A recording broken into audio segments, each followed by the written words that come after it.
आमच्या दृष्टिकोनातून सूर्य एकच आहे, एकनाथ शिंदे. राहुल शेवाळे म्हणाले. विजय वडेट्टीवार यांनी स्वतःच्या पक्षाच्या अस्तित्वावर आणि स्वतःच्या पक्षाच्या असण्यावर बोलायला पाहिजे. दुसऱ्याच्या पक्षावर बोलण्यात आपला पक्ष अस्त होतोय आणि स्वतःच राजकीय अस्तित्व संपत आहे याची चिंता त्यांनी करायला पाहिजे. 2022 जूनलाच एकनाथ शिंदे यांच्या माध्यमातून त्यांचा ऐतिहासिक निर्णयातून झालेला आहे. सूर्य उदय एकदाच होतो, त्यामुळे आमच्या दृष्टिकोनातून सूर्य एकच आहे, एकनाथ शिंदे. त्यामुळे दुसऱ्या सूर्याचा प्रश्न नाही. 23 जानेवारीला बाळासाहेब ठाकरे यांचा जन्मदिवस आहे. त्या दिवशी राजकीय भूकंप होऊ शकतो, म्हणून विजय वडेट्टीवार आणि संजय राऊत चुकीचे वक्तव्य करत आहे, असे राहुल शेवाळे म्हणाले.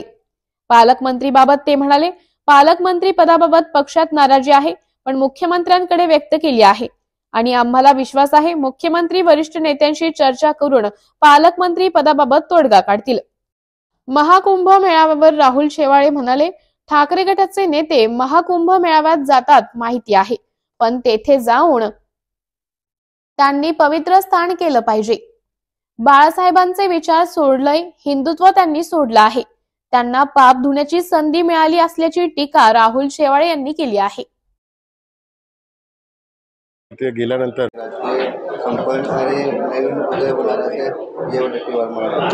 वडेट्टीवार जे त्यांनी वक्तव्य केलं ते त्यांनी खरं स्वतःच्या पक्षाच्या अस्तित्वावर आणि स्वतःच्या पक्षाच्या अस्तावर बोलायला पाहिजे. दुसऱ्याच्या उदयापेक्षा आपला स्वतःचा पक्ष अस्त होतोय आणि त्या स्वतःचं राजकीय अस्तित्व संपत आहे याची चिंता त्यांनी व्यक्त करायला पाहिजे. उदय तर 2022 जूनलाच एकनाथ शिंदे साहेबांच्या माध्यमातून त्यांच्या ऐतिहासिक निर्णयातून झालेला आहे. त्यामुळे सूर्य एकदाच उदयास येतो. त्यामुळे सूर्य आमच्या दृष्टिकोनातून एकच आहेत, एकनाथ शिंदे साहेब. त्यामुळे आज दुसऱ्या सूर्याचा विषयच नाहीये. त्यामुळे केवळ आपल्या पक्षातल्या आमदारांना आणि खासदारांना पक्ष सोडून जाऊ नये त्याकरता अशी वक्तव्य ते करत आहेत. 23 जानेवारी हा शिवसेनाप्रमुख बाळासाहेब ठाकरे यांचा जन्मदिवस आहे आणि त्या ठिकाणी काही राजकीय भूकंप होऊ शकतो, म्हणून वडेट्टीवार आणि संजय राऊत हे चुकीच्या वक्तव्य मीडियाच्या माध्यमातून करत आहेत. पालकमंत्रीपदाबद्दल नाराजगी आहे, पण ती नाराजगी मुख्य नेत्यांकडे व्यक्त केलेली आहे आणि मला संपूर्णतः विश्वास आहे महाराष्ट्राचे मुख्यमंत्री देवेंद्र फडणवीस साहेब सर्व वरिष्ठ नेत्यांशी चर्चा करून पालकमंत्री बाबतीत तोडगा काढतील.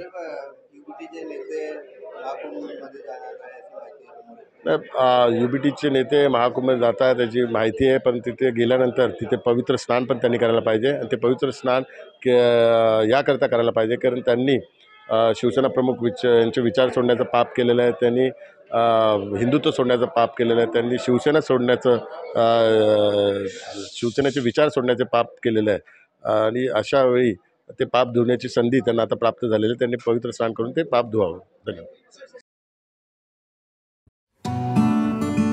BBS न्यूज या राज्यस्तरावरील 24 तास चॅनलसाठी खालील पदावर काम करणाऱ्या उत्साही, अनुभवी आणि शिकाऊ व्यक्तींची आवश्यकता आहे. तसेच राज्यात सर्वत्र जिल्हावार प्रतिनिधी, कॅमेरामन, मार्केटिंग एक्झिक्युटिव्ह नेमणे आहे. पदाचे नाव: रिपोर्टर, कॅमेरामन, उपसंपादक, कॉपी एडिटर, व्हिडिओ एडिटर, निवेदिका, व्हॉइस ओव्हर आर्टिस्ट. त्वरित खालील नंबरवर संपर्क करा. श्री भरत गोसावी, संचालक, 98 227 85 037. श्री सतीश रुपवते, संचालक, 83 297 62 302. श्री बंटी आढाव, संचालक, 89 561 99 139. शिवसेना प्रमुख व माजी मुख्यमंत्री उद्धव ठाकरे यांनी आज राष्ट्रवादी काँग्रेस पक्षाचे प्रमुख शरद पवार यांची घेतली भेट.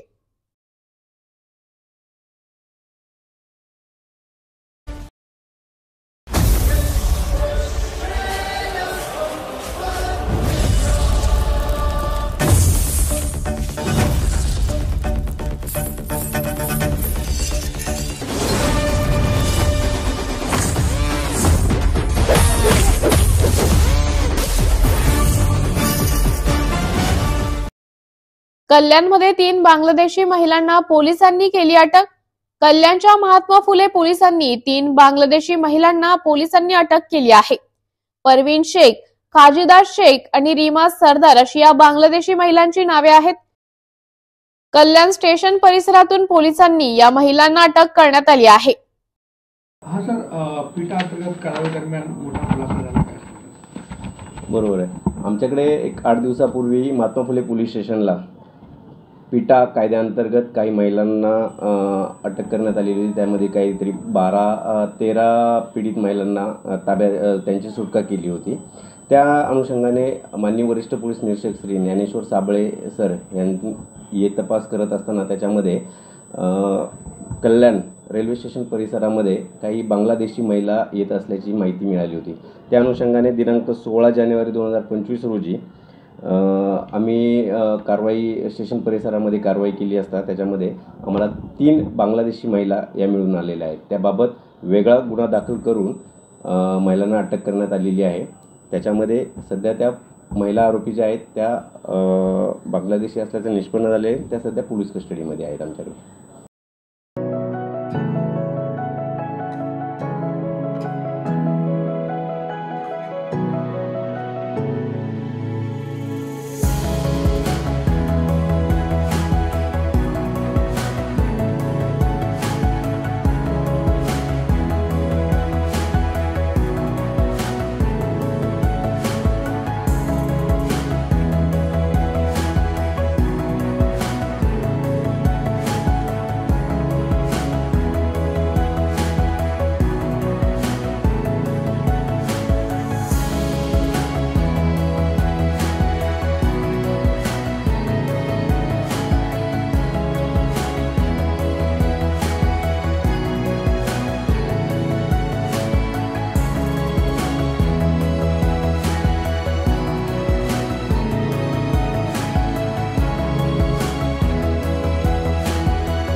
खालापूर तहसील कार्यालयाच्या आवारात प्रकल्पग्रस्तांचे आंदोलन।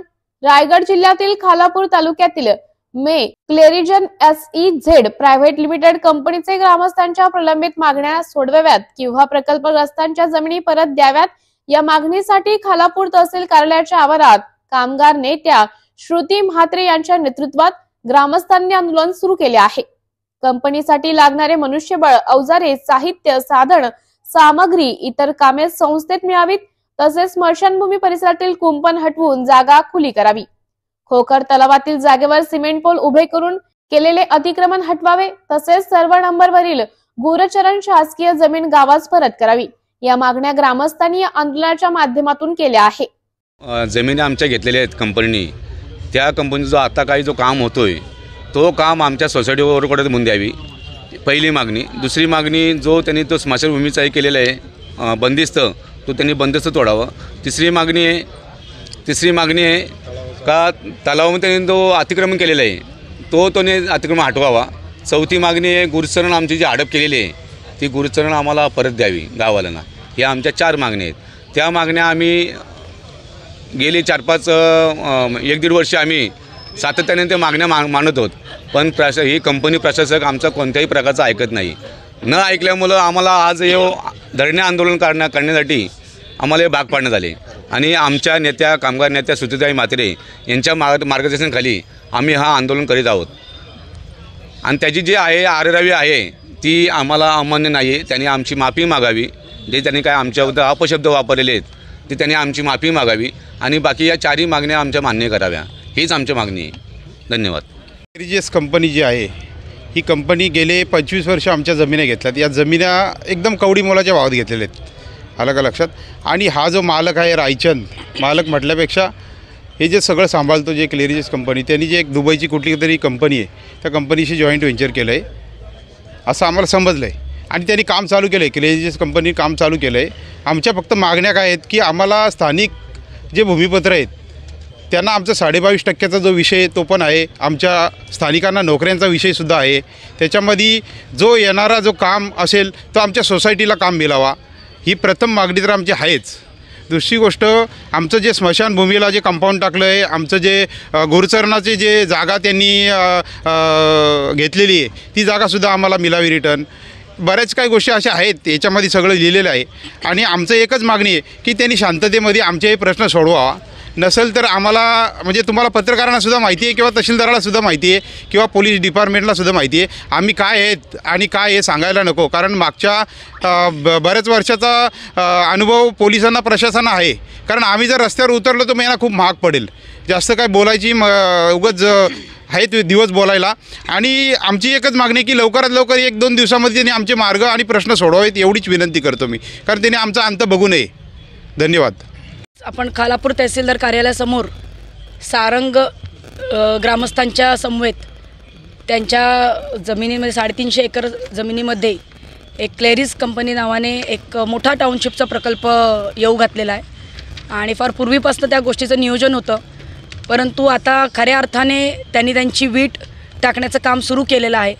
आणि ते काम सुरू, त्या प्रकल्पाला आमचा विरोध नव्हता, परंतु त्या ठिकाणी आपल्या भागामध्ये आदरणीय दिबा पाटील साहेब, श्याम म्हात्रे साहेब यांनी जो काही आदर्श आपल्याला या ठिकाणी घालून दिलेला आहे की ज्या ठिकाणी शेतकरीची जमीन जाते तो त्या ठिकाणी त्याच्या भविष्यातील पुढच्या पिढीच्या घासापासून मुक्त होत असतो. आणि त्यांच्या पिढीला, त्यांना, मूळ शेतकऱ्यांना रोजगार मिळावा, त्यांना हाताला काम मिळावं आणि त्यांना योग्य तो न्याय मिळावा. आणि मोबदल्या या विषयावर मी आता बोलणार नाही, परंतु त्यांना आत्ता चाललेल्या प्रत्यक्ष सहभाग कामामध्ये असावा. आणि या सर्व प्रक्रियेमध्ये त्यांची जी बोलणी चालू होती त्यामध्ये एक समिती स्थापन झाली शेतकऱ्यांची, आणि त्या शेतकरी समितीला ते संपूर्ण काम देण्यात येईल असं खोटं आश्वासन या कंपनीने त्या काळामध्ये दिलं. आणि आज त्याची पूर्तता करत असताना अनेक गोष्टींना टाळाटाळ करताना कंपनी दिसते. आणि कंपनीचं काम हे वॉरफुटिंगवर सुरू झालेलं आहे, परंतु कामगारांच्या हातामध्ये, शेतकऱ्यांच्या हातामध्ये फक्त दगड लागलेले आहेत.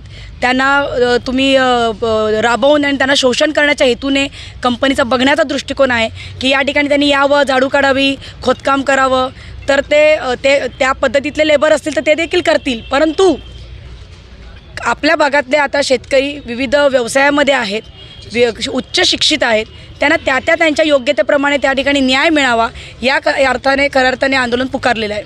शिवाय आपल्या ग्रामस्थांचे विविध आपल्या मागण्या असतात, ज्याच्यामध्ये ज्या रास्त असतात, ज्या नियमाला धरून आहेत, कायद्याला धरून आहेत, त्या कायद्यालासुद्धा तुडवण्याचा प्रयत्न या मालकाने केलेला आहे. आणि कुठेतरी त्यांनी चर्चा करावी आणि योग्य तो न्याय द्यावा. आणि त्यांच्या प्रकल्पाला आम्ही देखील तेवढं सहकार्य करतो आहे की तुमचा प्रकल्प व्हावा, परंतु आमच्या शेतकऱ्यांच्या पोटावर पाय देऊन जर प्रकल्प उभा राहत असेल तर येणाऱ्या काळामध्ये या प्रकल्पालासुद्धा विरोध करायला आम्ही मागे पुढे बघणार नाही. आपण विचाराल की आज तुम्ही या ठिकाणी तहसीलदार कार्यालयासमोर बसले आहात, येणाऱ्या दिवसामध्ये नाही तुम्हाला जुमानलं तर काय कराल? तर मी आत्ताच तुम्हाला या ठिकाणी सांगते, मी माझ्या भाषणामध्ये सुद्धा सांगितलं, संपूर्ण प्रकरणाला रिंगण घालण्यात येईल, संपूर्ण प्रकरण बंद पाडण्यात येईल. त्याचं कारण असं आहे की जर तुमची मुजोरी या ठिकाणी चालत असेल तर येणाऱ्या काळामध्ये या भागामध्ये शेतकरी डेव्हलपमेंटला जमिनी देणार नाहीत आणि या भागाचा विकास कुठेतरी थांबेल अशा प्रकरणांमधनं. त्यामुळे आम्हाला देखील त्या ठिकाणी सुसंवाद साधून या शेतकऱ्यांचा न्याय मिळाला पाहिजे आणि प्रकल्प त्याचा तरी चालवावा, याच्यात काही दुमत नाही.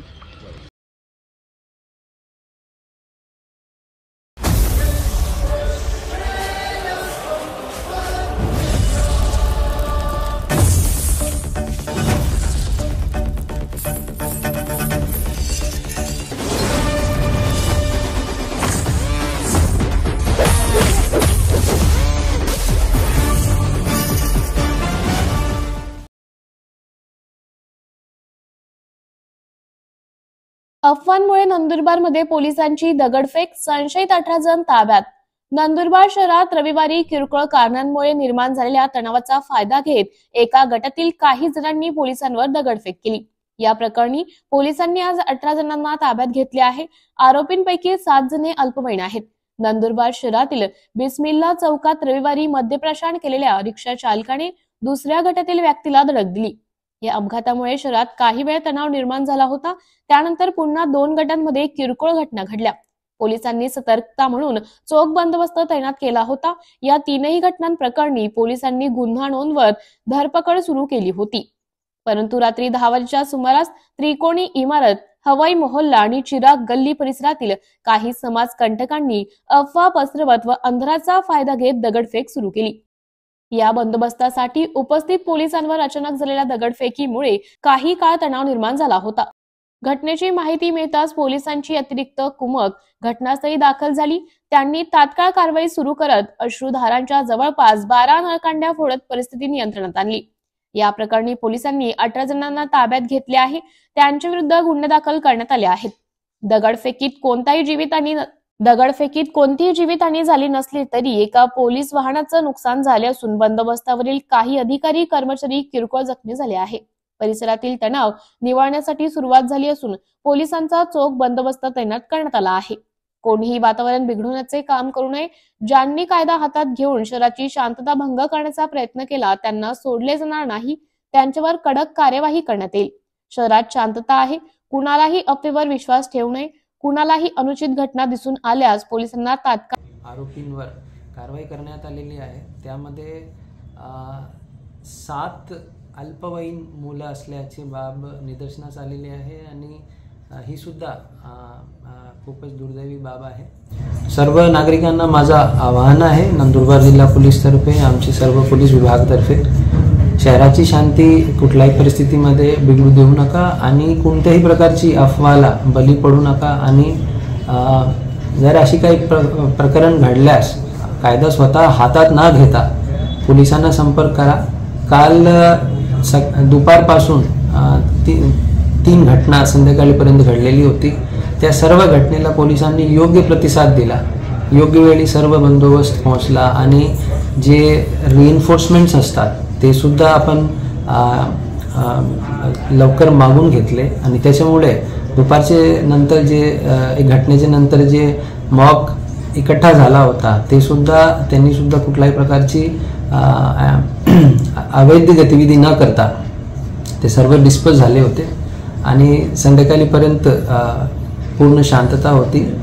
मात्र 10 वाजता काही मुलांनी अशा पद्धतीच्या एक बेकायदेशीर कृती केली. त्याच्यामुळे शहराची वातावरणावर दुष्परिणाम झाला. परंतु आता सध्या स्थिती शांतता आहे. सर्व नागरिकांना आवाहन आहे, कोणत्याही परिस्थितीत आपण भीती किंवा इतर प्रकारच्या भय ठेवण्याची आवश्यकता नाही आहे. नंदुरबार जिल्हा पोलीस सुसज्ज आहे आणि अशा प्रकारचे जे काही बेकायदेशीर एलिमेंट्स आहेत त्यांच्यावर कारवाई करण्यासाठी तत्पर आहे. मात्र सर्व नागरिकांना माझं आवाहन राहील, काही आपल्याला अडचणी किंवा अशी काही प्रकारची अफवा आपल्याला ऐकून आल्यास तत्काळ नंदुरबार जिल्हा पोलीस दलाचे नियंत्रण कक्षाला संपर्क साधा किंवा डायल 112ला संपर्क साधा आणि आम्ही सर्व वरिष्ठ अधिकाऱ्यांचे नंबर ऑलरेडी पब्लिक डोमेनमध्ये उपलब्ध आहे. आम्हाला संपर्क करा आणि सर्व नागरिक नंदुरबार जिल्हा नंदुरबार शहराची शांती स्थापन करण्यासाठी पूर्ण ॲडमिनिस्ट्रेशन व पोलीस विभागाला सहकार्य करतील अशी अपेक्षा आहे.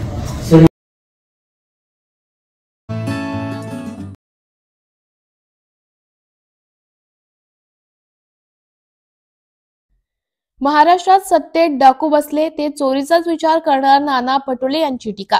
बदलापूर घटनावर नाना पटोले म्हणाले, बदलापूरच्या घटना खऱ्या अर्थाने राज्याला काळीमा फासणारी होती. सरकारचे पोचलेले भक्षकांना वाचवण्यासाठी प्रयत्न केले, त्यामुळे फिंगरप्रिंट असल्याचं समोर आले.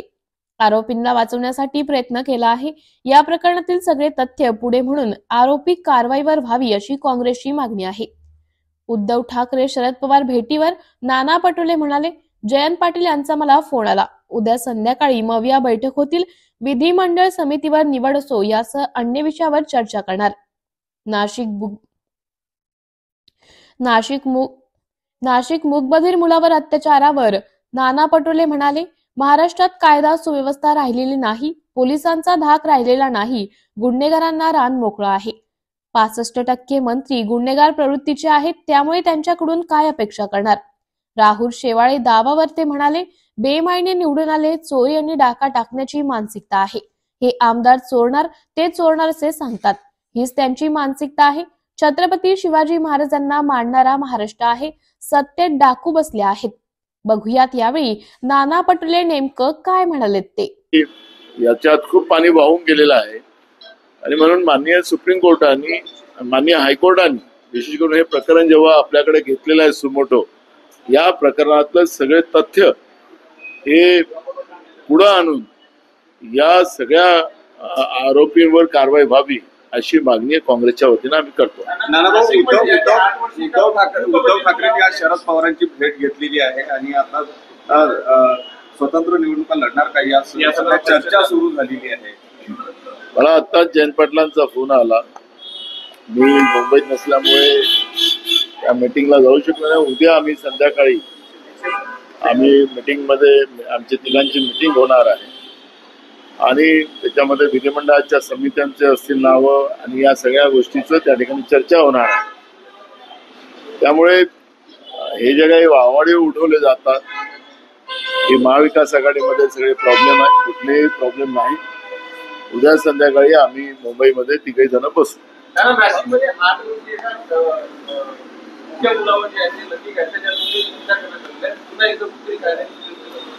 महाराष्ट्रात कायदा सुव्यवस्थाच नाहीये. प्रश्न निर्माण होण्याची कारण काय? कायदा सुव्यवस्थाच महाराष्ट्रामध्ये वाचलेला नाही.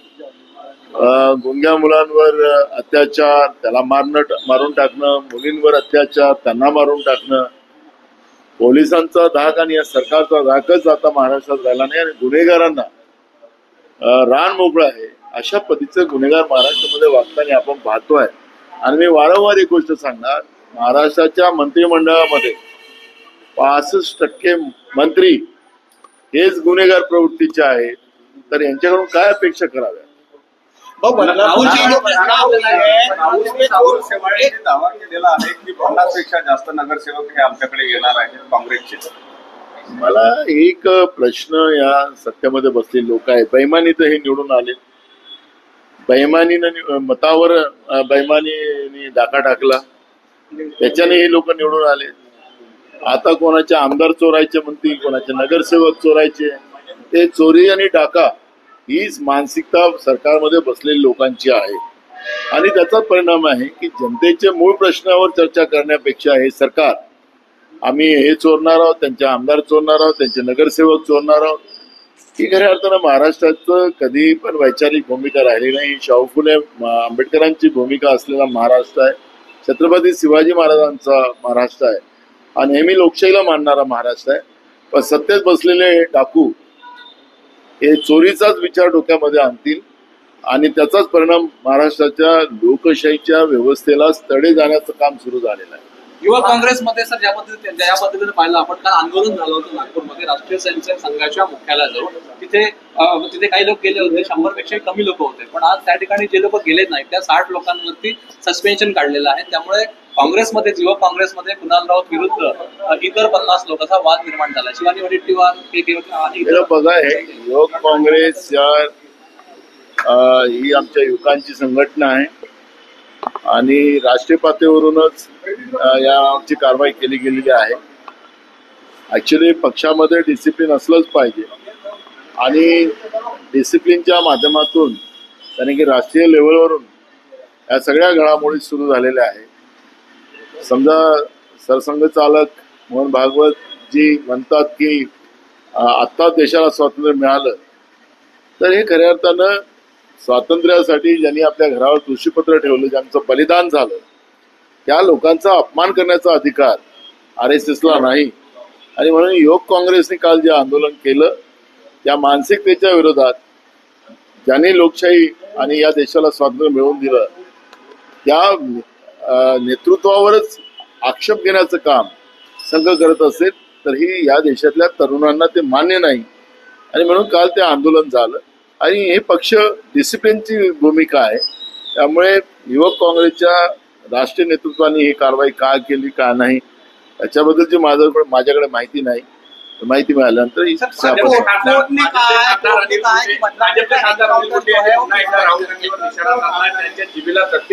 पद्धतीचं वक्तव्य केलेलं आहे. वीर सावरकरांच्या अंदमानातील सेल्युलर जेलच्या कोठडीतून पप्पू टप्पू उडाण टप्पू यांच्या म्हणून त्यांनी राहुल गांधीवर टीका केली. असं आहे की कोणावर प्रतिक्रिया द्यावी किंवा नाही द्यावी हा प्रश्न या ठिकाणी निर्माण होतो आहे. तुम्ही ज्याचं नाव घेता त्या माणसाबद्दलची कुठली प्रतिक्रियाच आम्ही देण्याचं नाही ठरवलेलं आहे. त्याच्यामुळे मी प्रतिक्रिया देऊ शकत नाही. कारण की अशा ज्याच्या ते माणसाचं वैचारिकच व्यवस्था बरोबर नसेल तर त्यांच्यावर प्रतिक्रिया देण्याचं कुठलं कारणच नाही. बदलापुर घटना पे कहा है कि जो एनकाउंटर हुआ है वो 2 महिन्यानंतर पालकमंत्रीमध्ये वाटप करण्यात आली, मात्र महायुतीमध्ये खर्च घेतलेला नाशिकचं रायगडचं जे पालकमंत्री आणि पंकजा मुंडेंनी म्हणून दाखवलं की बीडचं जर पालकमंत्री पद मिळालं तर पुन्हा अधिक आनंद झाला. या सरकारमध्ये वाद किती आहे.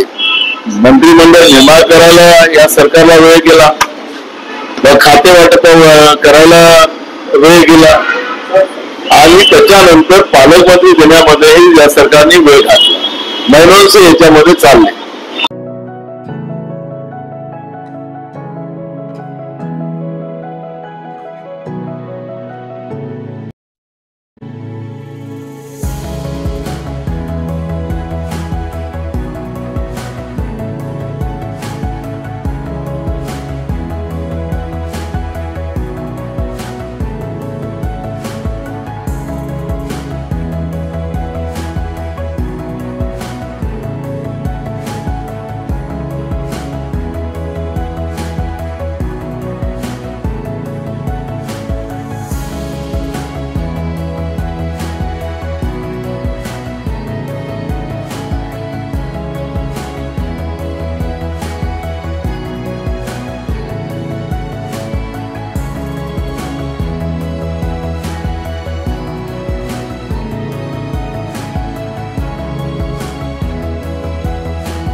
पर्यावरण आणि पशुसंवर्धन मंत्री पंकजा मुंडे यांचे माहूर शहरात जंगी स्वागत. राज्याच्या पशुसंवर्धन मंत्री पंकजा मुंडे यांचे नांदेडच्या माहूर शहरात आगमन झाले आहे. मंत्रीपद मिळाल्यानंतर पहिल्यांदाच पंकजा मुंडे नांदेडच्या माहूर येथे आल्या आहेत. माहूर गडावर जाऊन श्री रेणुका मातेचं पंकजा मुंडे यांनी दर्शन घेणार आहेत. पंकजा मुंडे यांच्या स्वागताची जय्यत तयारी करण्यात आली होती. 6 JCBच्या साहाय्याने पंकजा मुंडे यांच्यावर फुलांची उधळण करत होणार जंगी स्वागत असं करण्यात आले. थोड्याच वेळात पंकजा मुंडे या माहूर गडावर पोहोचतील आणि श्री रेणुका मातेचं दर्शन घेतील.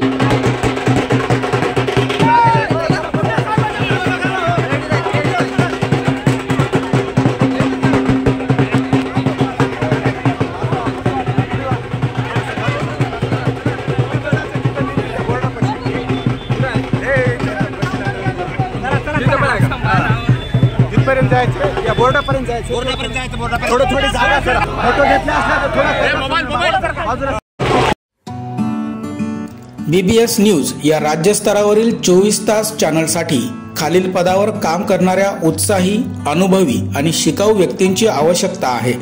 तसेच राज्यात सर्वत्र जिल्हावार प्रतिनिधी, कॅमेरामन, मार्केटिंग एक्झिक्युटिव्ह नेमणे आहे.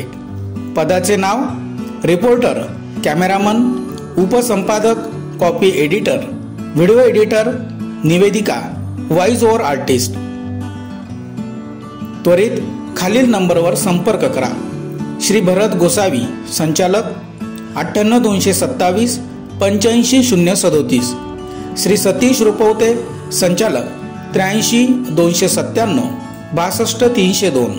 श्री बंटी आढाव, संचालक, 89 561 99 139. धनंजय मुंडेंच्या भाषणाचा रोख कोणाकडे? छगन भुजबळ यांचा प्रश्न. धनंजय मुंडेंच्या कालच्या भाषणाचा रोख नक्की कोणाकडे होता, असा सवाल माजी मंत्री छगन भुजबळ यांनी उपस्थित केला आहे.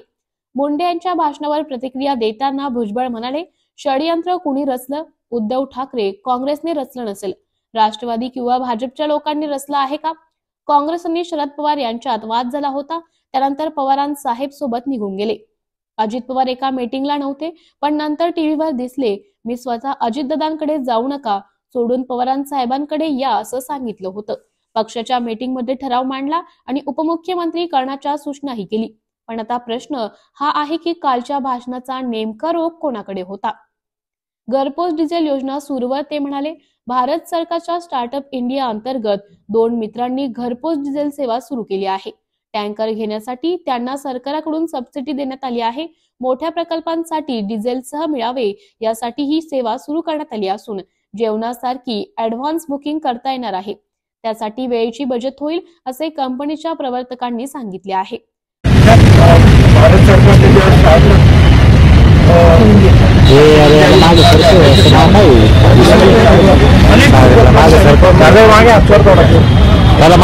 सागरला त्यातला हा एक उपक्रम आहे तो म्हणजे घरपोच डिझेल पोहोचवणे आणि हा वाटते मित्रांनी जे आहे टँकर घेतलेला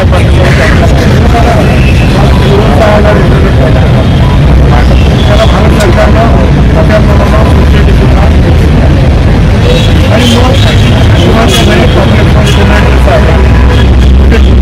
काम चाललेलं आहे, रस्त्याचं काम चाललेलं आहे, काम चाललेलं आहे, मोठमोठ्या इंडस्ट्रीला रेसिडेन्सी आवश्यकता अनेक ठिकाणी फोन केला की ताबडतोब 15 तासामध्ये गाडी हजर होईल आणि ताबडतोब ते डिलिव्हरी जे आहे जसं आपण जेवणाचा ऑर्डर केली आणि टोमॅटो वगैरे याला देतो आणि मग 10 मिनिटापेक्षा जे काही ऑर्डर केलेली आहे त्याच्यामध्ये पोहोचवतात.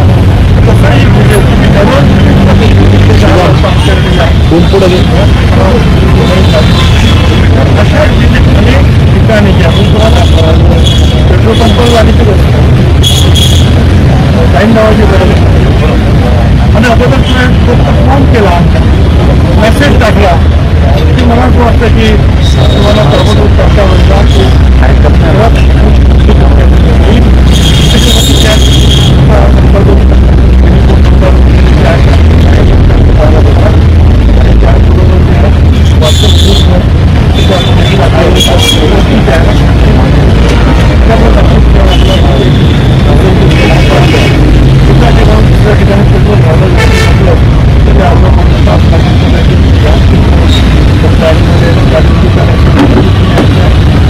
सगळ्या गोष्टी वाचणार आहे तर त्याच्यामुळे तुमचं नुकसान करण्यावर वेळ वाचणार आहे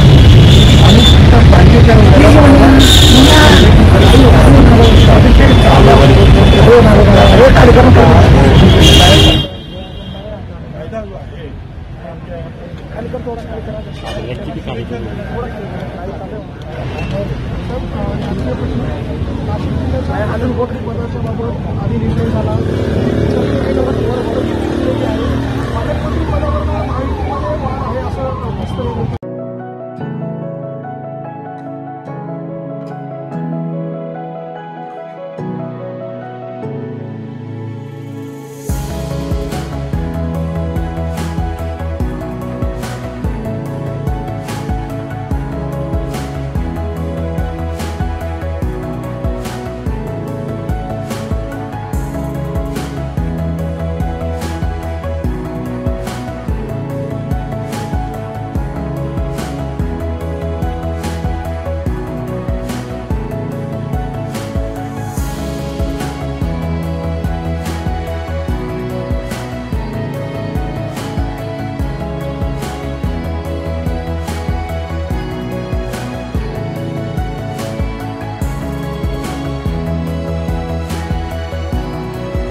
हमाल महापाडी कामगारांनी पुकारलेला संप 5व्या दिवशीही सुरूच. हमाल महापाडी कामगार 26 जानेवारीला करणार आत्मदहन. हमाल महापाडी कामगारांनी आपल्या विविध मागण्यांसाठी गेल्या 5 दिवसांपासून संप पुकारला असून मजुरी वाढवून मिळावी यासह विविध मागण्यांसाठी हा संप सुरू आहे. मात्र त्यावर अद्याप कुठलाही तोडगा न निघाल्याने कृषी उत्पन्न बाजार समितीमधील लाखो रुपयांची उलाढाल ठप्प झाल्याचे पाहायला मिळत आहे. मंगळवारी धुळे कृषी उत्पन्न बाजार समितीत मोठ्या प्रमाणावर व्यापारी आपला माल विक्रीसाठी घेऊन येत असतात. मात्र हमाल महापाडी कामगारच नसल्याने व्यापाऱ्यांचा माल हा पडून असल्याचं पाहायला मिळत आहे. यामुळे लाखो रुपयांचा उलाढाल ठप्प झाली असून हमाल मापानी कामगारांच्या मागण्यांवर तोडगा न निघाल्यास येत्या 26 जानेवारीला आत्मदहन करण्याचा इशारा देखील हमाल महापाडी कामगारांनी दिला आहे. धुळे कृषी उत्पन्न बाजार समितीमध्ये व्यापाऱ्यांच्या ह्याच्यात व्यापारी जी संघटना आहे त्यामध्ये मी सहसचिव म्हणून काम करतो. माझे नाव मनोज हिरामन ब्राह्मणकर. धुळे कृषी उत्पन्न बाजार समिती ही हमाल मापाडींनी दिनांक 16 तारखेपासून 16/1/2025 वार बुधवारपासून ही त्यांच्या हमालीच्या दरवाढीबद्दल ही बंद त्या पुकारण्यात आलेल्या त्यांचा संप त्यांनी या ठिकाणी बंद केलेला आहे. परंतु ही जी शेतकऱ्याची जी हमाली आहे ही ती मार्केटने हमालांची जी संनिग्ध आहे त्यात त्यांनी ती वाढो अगर नको वाढो, परंतु या अगोदर 16 तारखेच्या अगोदर व्यापाऱ्यांनी जो माल खरेदी केलेला आहे त्याची लोडिंग आणि अनलोडिंग या हमालांनी या ठिकाणी तीही बंद केलेली आहे. व्यापाऱ्यांचा लाखो रुपयाचा माल हा या ठिकाणी पडलेला आहे. त्याचं नुकसान होत आहे. व्यापाऱ्यांचे जे सौदे होते ते सौदे त्यांनी त्या ठिकाणी कॅन्सल झाले. त्याचं मोठ्या प्रमाणात नुकसान झालं आहे. दर वाढ कमी जास्त होते आणि ही त्या ठिकाणी दर कमी झाल्यामुळे व्यापाऱ्यांना लाखो रुपयाचं नुकसान या ठिकाणी सोसावं लागतं आहे. हे जे चाललेलं आहे खरेदीची हमाली आम्ही मागच्या या 4 महिन्यापूर्वी वाढवलेली होती, परंतु त्या खरेदी हमालीचा कुठेही या ठिकाणी उल्लेख नाही. तरी या हमालांनी जो आम्ही व्यापाऱ्यांनी घेतलेला माल आहे हा ते लोडिंग करत नाही आहे असा हा या ठिकाणी बाजार समिती. आता आजचा वार आहे मंगळवार. मागच्या बुधवारपासून कृषी उत्पन्न बाजार समिती ही बंद आहे आणि आमचा व्यापाऱ्यांनी घेतलेला माल हा जसा तसा इथे पडलेला आहे. तो खराब होतोय, त्याचं नुकसान होतंय आणि जे आमचे सौदे आहेत तेही पेंडिंग पडलेले आहेत. तुमची मागणी काय आहे?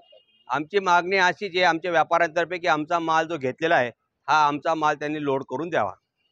मी धुळे जिल्हा हमाल कामगार संघटनेचा अध्यक्ष गंगाराम भीमाजी कोळेकर, धुळे जिल्हा संघटनेचे उपाध्यक्ष योगेश त्रिभुवन, सरचिटणीस भागवत भाऊ चितळकर आणि आम्ही सर्व धुळे जिल्ह्यातील हमाल मापडी कामगार संघटना आम्ही गेले 9 ते 8-9 महिन्यापासून आमचा हमालीचा मापडीचा करार शेतकऱ्याकडे हमालीचा करार संपलेला आहे.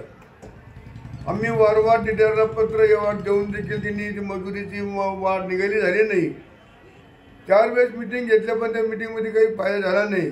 म्हणून आम्ही 16/1/2025 पासून धुळे जिल्ह्यातील संपूर्ण मार्केट कमिट्या बंद केलेल्या आहे. गेले 8 दिवस झाले आमचा संप चालू आहे. 8-10 दिवसापासून 8 दिवसापासून संप चालू आहे, परंतु अजून काही निर्णय झालेला नाही. म्हणून आम्ही आज असा निर्णय घेतो की येत्या 26 जानेवारीला आम्ही धुळे जिल्ह्यातील हमाल मापडी कामगार संघटना ही कलेक्टर ऑफिसमोर आत्मदहनचा आम्ही करणार आहोत. तरी या आमची हमाल मापडी मजुरीचा प्रश्न नाही निकाली लागला तर आम्ही 26 जानेवारी रोजी आत्मदहन करणार आहोत. याची शासनाने स्वतः जबाबदारी ही विनंती.